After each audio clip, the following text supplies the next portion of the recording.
آقا صلی اللہ تعالی علیہ وسلم نے فرمایا تمہارے اہل و عیال اور اعمال کی مثال اس شخص کی طرح ہے. آقا صلی اللہ تعالی علیہ وسلم مثال دے رہے تھے جس کے 3 محبوب دوست ہو، 3 جگری دوست، اچھے دوست. جب اس کی موت کا وقت قریب آئے تو وہ اپنے ان تینوں دوستوں کو بلائے اور ایک سے کہے، میری حالت دیکھ کر، آپ نے مرنے کی حالت میں، اور وہ اپنے 3 خاص دوستوں کو بلا کے پوچھ رہا ہے ایک سے کہ میری حالت دیکھ رہے ہو، یہ بتاؤ تم میرے لیے کیا کر سکتے ہو. تو وہ جواب دے، میں تمہارے لیے اتنا کر سکتا ہوں کہ فی الحال تمہاری تیمارداری کروں اور تمہارے ساتھ رہ کر تمہاری ضروریات پوری کروں، پھر جب تمہارا انتقال ہو جائے تو تمہیں غسل دے کر کفن پہناؤں اور لوگوں کے ساتھ مل کر تمہارا جنازہ اٹھاؤں کہ کبھی میں کندھا دوں اور کبھی اور شخص کندھا دے. اور جب واپس آؤں تو جو کوئی تمہارے بارے میں پوچھے، دفن کرنے کے بعد، آنے کے بعد کوئی بھی تمہارے بارے میں پوچھے تو اس کے سامنے تمہاری بھلائی بیان کروں. یہ دوست اس شخص کے اہل و عیال ہیں، یہ اس کے گھر والے ہیں.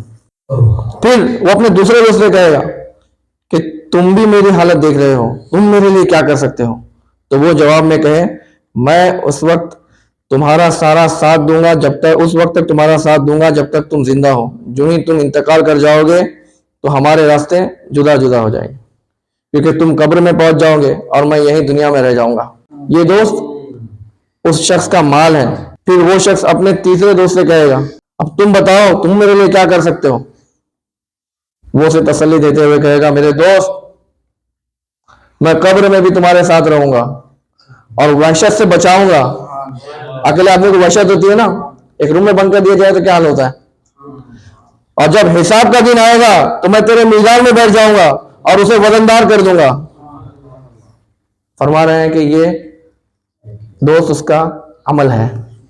صحابہ کرام نے عرض کی، یا رسول اللہ صلی اللہ تعالی علیہ وسلم، یہ تو بڑا اچھا دوست ہے. نبی پاک صلی اللہ تعالی علیہ وسلم نے فرمایا، یہی حقیقت ہے. This is reality.